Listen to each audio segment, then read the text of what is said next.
Thank you, Mr. Chairman. I want to start by telling my colleagues on this committee our rationale on this side for asking for a second hearing on Ms. Chaudhry for the Eastern District of New York, because it's very unusual for maybe to even ask, but it'd be even more unusual for a nominee to come back for a second hearing. But I'd like to explain to my colleagues a good reason to have that happen here. At her hearing, she was asking whether she'd said that police killing on our black men is something that, quote, happens every day in the United States, end of quote. She initially said that she wasn't sure if she had said it, but later, when asked if the statement was true, she stated 3 times that she said it in her role as an advocate. Law enforcement groups opposed her nomination because of her testimony, including Fraternal Order of Police, National Sheriff's Association, the New York Police Department Sergeants Benevolent Association, and the United Coalition of Public Safety. She sent a letter 2 weeks after her hearing saying that she never made this statement, but the letter doesn't explain the extremely conflicting testimonies that she gave at the hearing.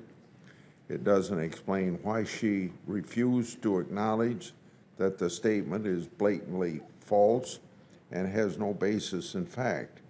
That gives us serious concern that this is a major case of confirmation conversion. This isn't just a case where she misspoke and her letter clarifies what she meant. It directly conflicts. The only way of addressing this is for her to come back for another hearing. That brings me to the business of this week. Joining this markup as my guests are Heidi and Ladd Paulson.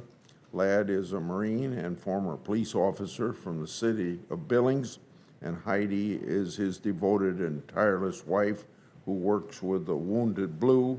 Heidi, through the Wounded Blue, worked tirelessly to get legislation across the finish line last year. I thank you both for your service. I want to thank the chairman for holding this Police Week markup to honor law enforcement officers and first responders. This is an important tradition. Last year, there was some doubt about whether we would even have a Police Week markup. I thank the chairman for having a markup last year when the climate in his party wasn't so friendly to law enforcement. This year, the atmosphere is very different. President Biden says he will fund the police, and Democrats are willing to follow suit. We haven't completely turned the corner when it comes to working together to protect the police. Intentional killings of police have reached a horrifying 20-year high. Ambush attacks on police, where the attacker targets an officer just because they are an officer, that rose 115% last year. Even Attorney General Garland admitted that police have become targets for violence. But if you ask President Biden, this is just another reason for gun control. Violence against police, the 30% spike in murders, both started the first week of June 2020, when the country broke out into nationwide anti-police riots. President Biden attributes them both to the legal sale of firearms. I believe the chairman has indicated that he is willing to hold a hearing on attacks on police, a hearing which I requested. I appreciate that very much for the chairman to do that and look forward to a productive hearing. But this hearing won't be productive if it's just another forum for partisan gun control and not a real opportunity to discuss what is causing this spike in targeted violence against police. Now, getting to the legislation, 2 of the bipartisan bills that I requested be considered for this markup couldn't be considered because the president's false narrative. We can't consider a bill I worked on with law enforcement groups that would gather more information about attacks on police. This bill might upset some who don't want to know what is causing this violence. And we can't consider a bill that would allow officers to purchase their service weapon rather than waste them, because if we even say the word gun, it must immediately be paired with gun control. This is also true when we talk about domestic extremism or helping the dangerously mentally ill.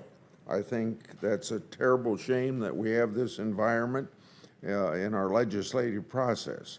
For years, Representative Deutsch from Parkland and I have been asking or even pleading to pass the Eagles Act. So have 40 states' attorney generals asked for the same legislation, and also countless victims' families. This bill would allow schools and other venues to receive voluntary training from Secret Service about recognizing a person in need of intervention before they engage in mass violence. Time after time, we see the shooters give multiple predictable warning signs before an attack. We see this pattern again, like we did in Parkland with the killer there, with the 18-year-old shooter in Buffalo just this last weekend. This bipartisan bill is yet something that could have made a difference. It gets no closer to passage. I'm going to support the bills that we're marking up today: fighting PTSD, which I'm leading with Senator Coons; Invest to Protect, which I joined with Senator Cortez Masto; and bills with Senators Cornyn, Whitehouse, and Peters. Thank you.